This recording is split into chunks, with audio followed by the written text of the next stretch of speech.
est à Monsieur Raphaël Schellenberger, au nom du groupe Les Républicains. Merci Madame la Présidente, Madame la Ministre, Monsieur le rapporteur. Le 7 mars, le préfet du Haut-Rhin décidait de commencer ce qui deviendra une semaine plus tard un confinement, en interdisant les rassemblements, en fermant les écoles, en mettant progressivement des mesures qui nous semblaient déjà invraisemblablement strictes de distanciation physique.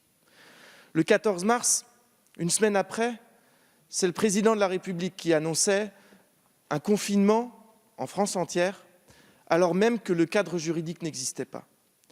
Et à ce moment-là, nous avons, en une semaine, légiféré pour créer un cadre juridique d'exception, alors même que la population entière, sur tout le territoire national, était déjà confinée, sans cadre juridique. C'était l'unité nationale, c'était l'équilibre et l'accord de l'ensemble des forces politiques qui a permis cela, permettre d'agir rapidement, sans base juridique, sans base légale. Nous avons tous été au rendez-vous. Depuis, 7 mois se sont écoulés.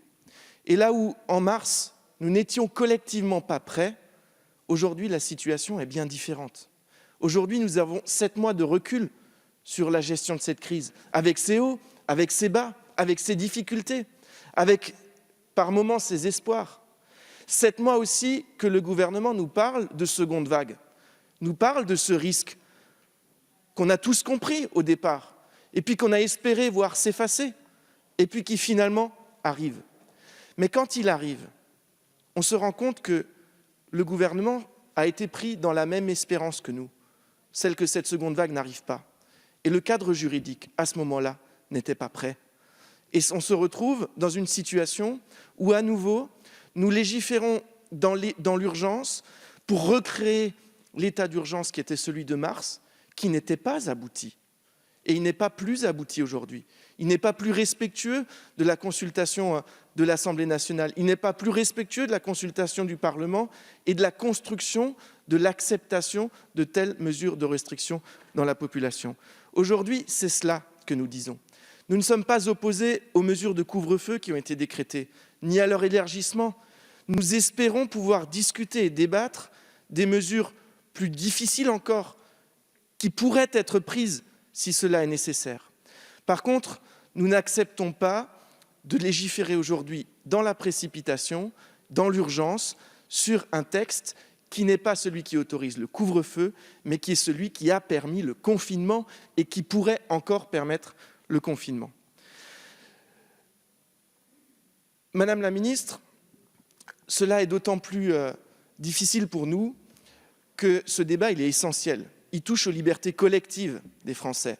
Nous avons longtemps fait le parallèle entre l'état d'urgence sanitaire et ce qu'on appelle maintenant l'état d'urgence sécuritaire, qui, lui, s'attaque tout de même à des libertés individuelles, là où on est clairement sur des libertés collectives en parlant de l'état d'urgence sanitaire. Je suis, avec l'ensemble du groupe Les Républicains, déçu que nous ayons dû tenir ce débat en l'absence du ministre de la Santé, qui est le ministre chargé de la compréhension finalement sanitaire de cette crise, en l'absence aussi du ministre de l'Intérieur ou de la Justice, qui sont quand même les premiers chefs concernés par la question de la gestion, en quelque sorte, de la liberté des Français. C'est assez difficile pour nous de comprendre pourquoi ces ministres de premier plan préfèrent être à Marseille, communiquer, peut-être avec le Premier ministre, plutôt que d'être ici à travailler à l'équilibre que nous devons trouver lorsque nous décidons de priver la majorité des Français de leur liberté.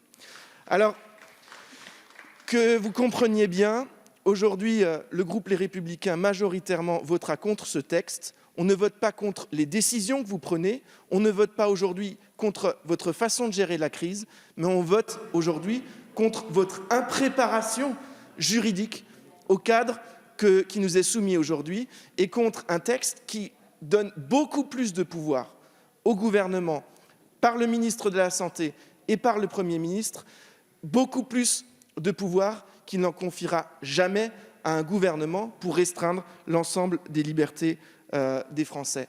Madame la ministre, aujourd'hui, ce vote, c'est celui de la nécessité de l'acceptabilité publique de ces décisions. Et c'est bien pour cela que nous faisons preuve d'une vigilance particulièrement importante. Merci, cher collègue.